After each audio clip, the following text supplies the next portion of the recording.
everybody. It's time for Devon's Table. I'm Devon O'Day. I'm Sylvia Gagne.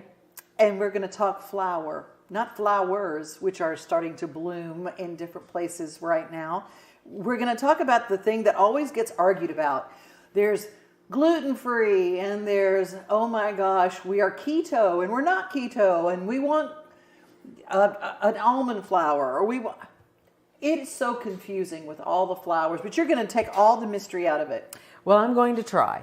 Today we're going to talk mainly about wheat flour. And that might be the only time in this segment that I say flour. Because I grew up in rural North Carolina and we say flour. True that. And so if I say flour, then just giggle and go right along with it. It's like oil. Oil, water, flour. We studied long and hard not to be able to say it that way, but it still pops out. Every now and then it catches up with us. So we're talking about wheat flour. You have to know that there are two kinds of wheat. There are hard wheats and there is also soft wheat. Okay? Okay. Hard wheat is going to typically have a higher gluten content. Okay. So that's one way you get gluten. And then if you think about when you have that kernel of wheat, there are three parts to it. Yeah. So you have the outside, you have the bran. And the bran has its own set of nutrients. It's fiber, all the good things that are found in that hard shell. Okay? Hard wheat, harder shell. Okay, gotcha. Okay? Easy to remember that. And then you have the endosperm, which is the center part of the cell. All right. And that has its set of nutrients that you can have. And then you have the actual tiny little bit of wheat germ that is in there. Right in the center. And that has more flavonoids, oils, that sort of thing. That's why you get wheat germ oil. Okay, you do that, yes. So as you start to strip away and take away certain pieces and parts of that little tiny seed, the wheat seed, you're left with different types of flour. Oh, wow. Okay? Well, let's talk a little bit about the different kinds. Which side do you want to start with? Let's start on your end. You're the queen. We're going to start with you. Okay? So here we have whole wheat flour. Whole wheat organic flour. Yes. I like the organic. It has not had any, Roundup stuff coming near it or anything like that. Yeah.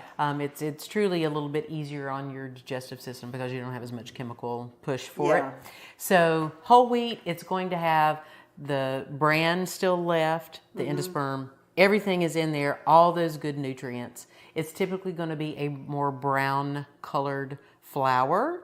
Right. A lighter brown to a darker brown, depending on the type of wheat that they're using. What they use for whole wheat bread. Correct. Okay. And then you move into other types of flour that have been bleached. Oh. Okay. That's your white flour because they're not naturally white. Correct. Okay. Flour is not naturally white.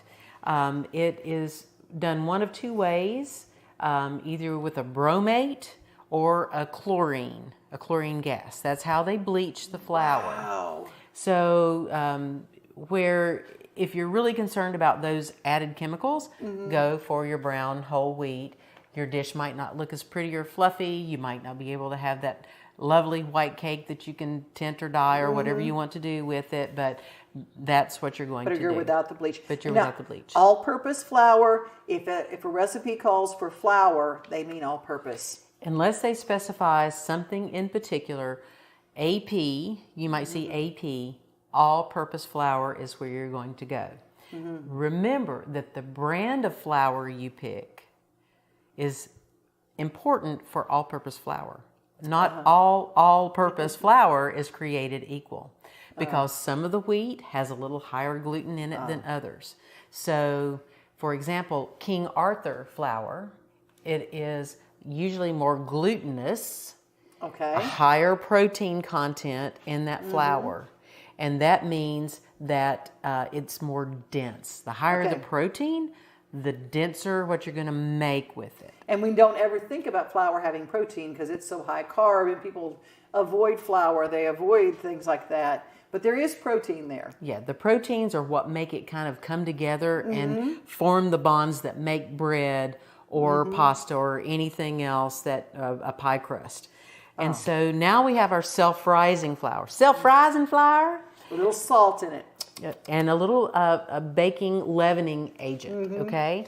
And that baking powder is what can cause this flour to go south faster than an all-purpose flour. So when you buy self-rising flour, you want to try to keep this in an airtight container in your freezer. Freezer. That stops it from becoming rancid as fast. 6 months is the typical shelf life for a bag of self-rising flour. If you have not baked with your flour in 6 months, get rid of it. Especially your self-rising. You can tell when your flour is rancid, or if you've had little critters get into it, all you have to do is look. They'll flutter around in there. You don't want to use it. That is like bye-bye, okay? But I will say that you can put it out for the chickens. The little critters, or they're like Christmas time. They're like, you love us, don't You you, Mama? love us. Mealworms and little weevils. We are so happy. Yes, indeed. So you don't have to just discard it. Find somebody that loves chickens and give it to the chickens. All right. But as we talked about, not all all-purpose flour is created equal. Not all self-rising flour is created equal either. Oh. And so if Mama Pat or anybody else in your house told you to make sure that you use a southern flour, one that you see a picture of a little lady on, Martha White, White Lily, something like that. Those southern flours are a soft wheat flour. And they Good for baking. do not have the same gluten. And if you want biscuits that are light and fluffy, you want this kind of flour. There's a difference. There's such a difference. You go to those places and you see those little hard medallion biscuits that are kind of flat and hard. I don't like those. I don't like those. I want the big fluffy kind that tastes like buttermilk. That's ones I want, and that's why White Lily and They make good cat head biscuits, don't they? Oh yes, they do. So I don't have any here, but I will just take a quick aside and talk about Wondra flour. Oh, have you yeah. seen the cans of Wondra flour? So that is a special type of flour that is very minute in how it's ground, and it also has a certain process that has been done to it, so it can hydrolyze very fast. So it basically flashes into whatever liquid it's in faster. So like if you were making gravies? So if or you're roux? making gravy or roux, then it dissipates into the liquid faster. So you can use Wondra flour if you don't have to stir as much, but it is not good for coating, say, fried chicken or anything like that, because it's just going to disintegrate into nothing. Great for chicken covering is your all-purpose flour. All-purpose flour. Can't beat that. Dip it in a little bit of buttermilk, then put it in the all-purpose flour with your cayenne, your pepper, and your salt. And could you make me some right now? I know, doesn't that sound? Oh, it sounds really good, doesn't it? Absolutely. All right, we're moving right along. There is pastry flour. There is cake flour. There is all bazillion different kinds of flour that you can bake with. That is the weight of the flour and the protein in it yet again. So you can make homemade substitutes.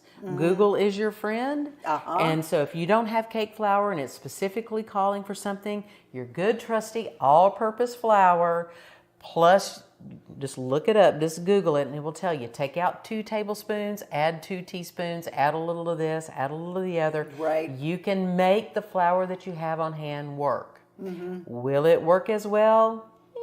Maybe so, maybe not. You just have to really decide. If you're going to buy cake flour, I love the Swan's Down, the old standard Swan on the box. You just can't go wrong with that one. Bread flour is good for making pizza, homemade breads, and that sort of thing. So it is already pre-formulated for that. But last but not least, we are talking about true Italian flour. Okay, Italian ground flour. In Italy, they have double O, they have single O. They have double aught, 1 and 2. Okay? So 2 is the coarsest grind. This is extra fine flour. Okay, ready for pizzas? Would you use it for Pizza. This is what you want for pizza. And it's why sometimes our other dough doesn't work as well if you try to use these other flours and you go, why doesn't it taste like the kind I got in the restaurant? Why is it not crispy and has that little lightness to it? Yeah. It's because they're using the double O flour. Would you use this for pasta? You can use this for pasta, not double O, but Italian flour, absolutely. But I would go for semolina flour. Okay, totally different than a regular flour. Yes, it is a hard red wheat. It is still wheat. There's not semolina plant. You're going to make it from that particular hard red wheat. And it's going to be ground a particular way, and it does not have the same type of elastins in the protein as these flours do. Right. So it makes it great for making pasta and terrible for making anything else. So use your semolina for that. Well, if you want to find some good recipes for pasta or for cakes or for pies or for anything that you use flour for, stick around at the end and we'll tell you. Hi, I'm Brenda Fielder. At Mid-South Exteriors, our custom sunrooms bring the sunshine in without all the heat and the bugs. And they keep you warm all winter while you enjoy the outdoors all year round. They add real value because we build them like your house to match your house. Or let us save you energy by replacing your windows and old siding. And because we have no retail overhead, we come to you and sell direct to you for less. Call us at 833-8003 or visit us at MidSouthExteriors.com. Deep shades of blue are a popular choice for repainting old houses, as they can give the structure a more modern look. This dark blue is often paired with white trim to make it stand out, and is commonly seen on homes in warm climates, particularly near the beach. However, it can also be a stylish choice in a typical neighborhood. Navy blue is a relaxing and eye-catching color that is associated with trustworthiness and intelligence. If you want to add some color to your home's exterior without going over the top, navy blue might be a good option to consider. 4. Blue-gray. While many people love the color blue, using a bright shade for the exterior of a house can be overwhelming and draw too much attention. One alternative is to choose a blue-gray color, which offers a softer and more sophisticated look. This hue can range from pale to dark, and is often described as being whimsical and serene. Blue-gray is a popular choice for houses by the water and is seen as more professional than other shades of blue. If you want to incorporate the calming qualities of blue into your home's exterior, blue-gray might be a good option to consider. You can't see the sights without the sounds. From the crack of the bat to the roar of the crowd and everything in between, discover what Hit City has to offer. Spend your nights cheering on the Nashville Sounds at First Horizon Park with giveaways, fireworks shows, theme weekends, and more. Single game tickets are on sale now. Visit NashvilleSounds.com to claim your seat today.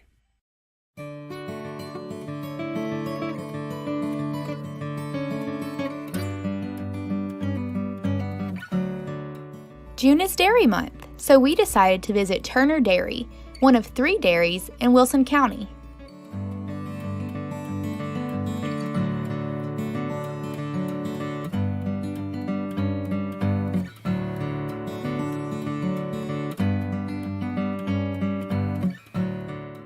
Turner Dairy has 1,400 acres of land that is used for corn, soybeans, and wheat.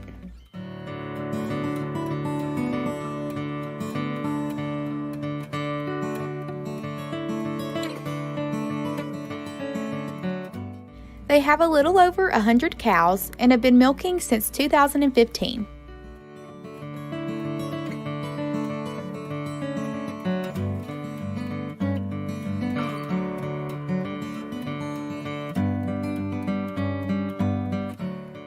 In 2019, Jeffrey and Elizabeth Turner opened Shop Springs Creamery.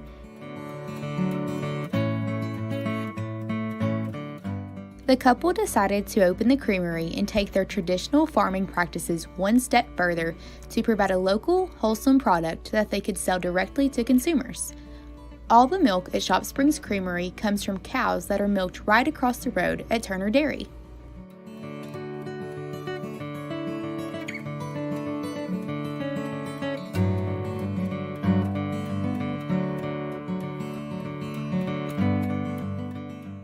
Shop Springs Creamery is open 7 days a week, with hours Monday through Thursday from 12 to 7, Friday and Saturday from 12 to 8, and Sunday from 3 to 7.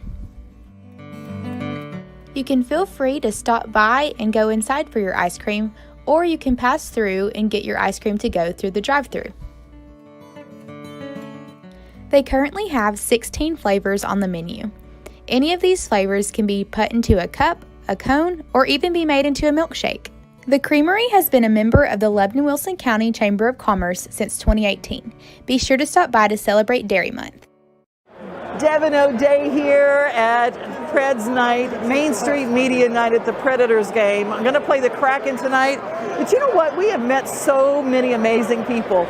People who say, oh my gosh, are you the paper in Clarksville? Yeah, we're the paper in Clarksville. Are you the paper in Mount Juliet? Yes, we're the paper in Mount Juliet. We're Wilson County. We are your high school sports paper. We cover everything that's hyper-local, the good stories, the feel-good stories, the stories that you want to clip out and put on your refrigerator just to remember. Maybe you want to send it to somebody to say, hey, saw you in the paper. That's what Main Street Media is all about. And thanks for coming to Main Street Media Night here at the Preds game. Go Preds! Hey y'all, it's Austin here, and we are going to talk about my incredible hydrangeas. So we did a video a couple years ago on how pretty they are whenever they're in bloom. Well, now they're dormant, and we had a couple comments on people wanting to see me prune them, and that's a good topic because they all deserve to be pruned, and right now is the perfect time. They're getting ready to, crack new leaves for this spring, and I want to make sure I get them in check before that happens.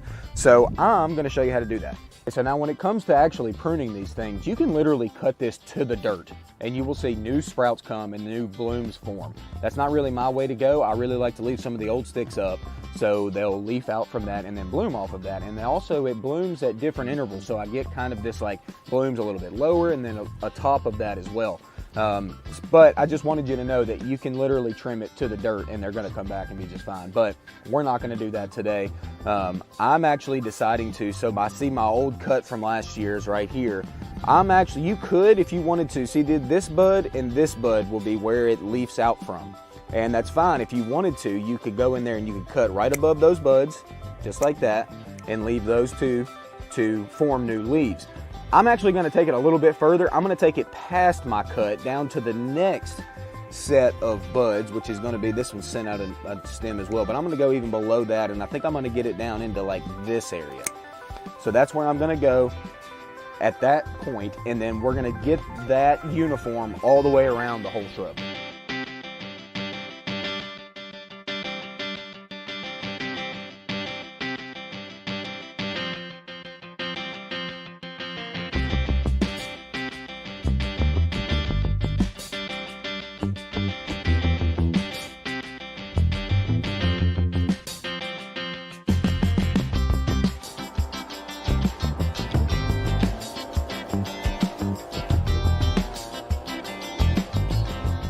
All right, so we've done it. We've cleaned them up. That's really all you have to do, and I took them down to where I wanted to take them. Everything looks uniform and nice and clean. I pulled out all the leaves that were down on the interior of this plant, got it all cleaned up. Old leaves are done, old spent blooms are out of here, and everything's uniform looking good. So what we're gonna see is leaves come from these sticks and also see new sprouts come from the ground. Gonna make a really nice full kind of hedge with these Incrediballs, and it's gonna be great. While cattle is king in Texas, it's not often you see this breed, the American Milking Devon. A recent addition. I went all the way to Virginia to get her. Dora Franks is pursuing her passion of raising this unique breed in Flynn, Texas, about an hour north of College Station. I've always wanted to train a pair of oxen. So I started researching what breed of cattle make good oxen. And Holstein, Jersey, any kind of cattle can be trained to be an ox. But I kept reading about American Milking Devon, how they were the cream of the crop. So after many months of calls to breeders on the East Coast, where they're most predominant, Franks found her steers, ironically, back home in Texas. Through many, many phone calls and many months of searching that I found Carolyn and Marston White. And I could not believe my good fortune that they lived in Cedar Hill, which is not too far from here. And they just so happened to have one bull, 2 cows. The 2 cows had just recently had 2 bull calves that were born in November. And I found them in February. Once in her pasture, she started the training process. With that background in draft horses, it seemed a natural, but she wasn't a professional oxen trainer, and this was a whole different animal. They're super intelligent, that they are probably the fastest walking breed. So, and then one of the next sentences would be, this is probably not the breed you want to start with if you've never trained oxen before. Well, that sold it for me, because I knew that I wanted a challenge, and so to read that they weren't for a greenhorn, I was sold hook, line, and sinker. Franks also fell in love with the breed's other positive characteristics, their meat and their milk. The milking quality of not only quantity. What, my darling, did you say milk? Did you say milk? But the milking quality that the Devon has is what further solidified my decision to get and start a herd of my own. While it's a slow process to build a herd, Frank says it's so worth it, and she has hopes that the American milking Devon will have longevity in the Lone Star State. My goal with the breeding and production of this breed is to maintain the multi-purpose traits of milking quality, beef quality, and draft qualities. I'm Tammy Arender for Texas Agriculture Matters. Mid-South Exterior. Hi, I'm Brenda Fielder. When it comes to sunrooms and screen porches, we have more than 60 years experience helping Middle Tennesseans add value to their homes. At Mid-South Exteriors, we install all types of siding, from hardy board to all the new vinyl designs. We also do custom trim, gutters and downspouts. We even do roofing. And of course, energy-efficient replacement windows. Our website is our showroom, so we come to you and sell direct to you for less. MidSouthExteriors.com.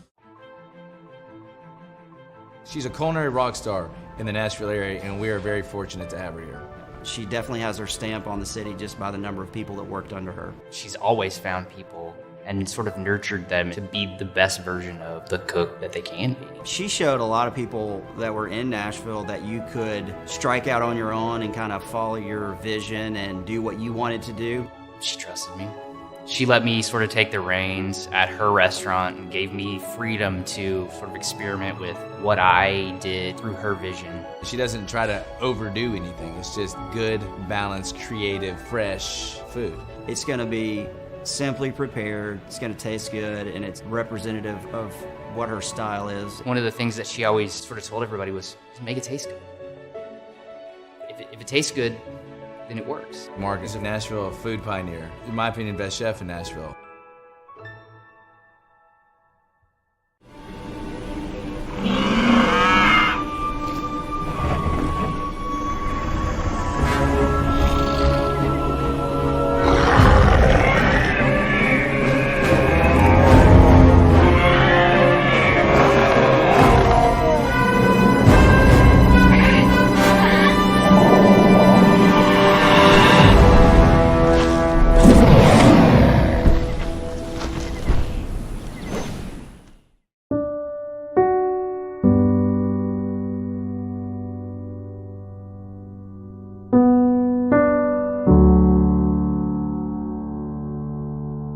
I didn't have a job, I didn't have shelter, I didn't have food. I was very ashamed, like I didn't want anyone to know my story. I can't wait every week to come back just to see the staff, to learn something new. I learn something new every time. I act on it. I go home and I take in what I learned and try and, do that with my children. Everything's falling into place. Just coming in here and having that support and God, everything is happening the right way. I've got a great job. I've got a great team here at Open Door. My kids are all coming together. My family's coming together. So it's just been wonderful.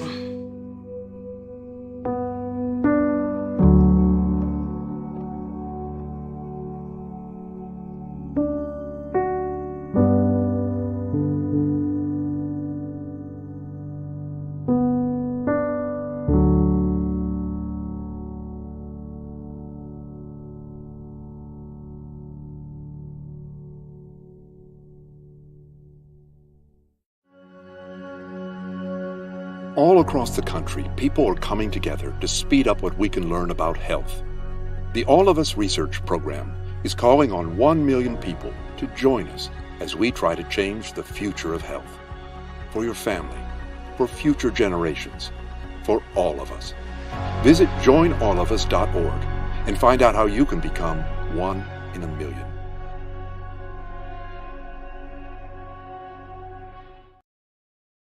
Sylvia, what a show this has been. It's made me want to go and make something with flour. I tend to go toward the savories. I'm not a very good baker, but I love to make gravies and roux and things like that. So I knew you were going to make roux. I know. That's what you do. That's what you do. The Louisiana me got to make my roux.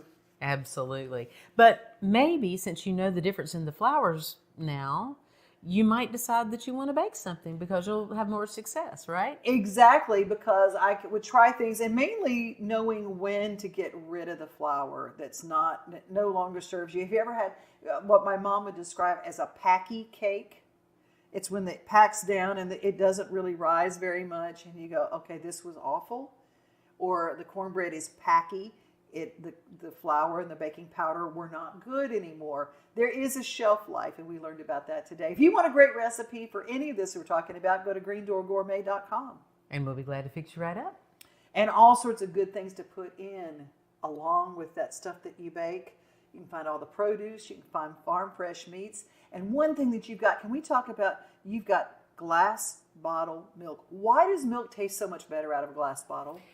Well, I think there is something to not having contact with metal or plastic lined. I think there is something to that. But also the glass bottle milk we have is low temp pasteurized. And so it's keeping more of those good nutrients in there, and they don't homogenize it. Homogenizing is when they mix it all up and the cream doesn't separate. This is cream rising milk. It's so good. It is so good. And if you have not had the glass bottle milk from Green Door Gourmet, I will tell you, it will make you slap somebody. It's so good. Except not me. Not you. Oh, okay, don't slap somebody, but do serve them some good cold glass bottle milk from Green Door Gourmet. Hey, y'all, thanks for watching and thanks for being with us. We are so glad you join us each and every week, and you follow, you subscribe, and you share. And if you are looking for a blessing, you need to first be one.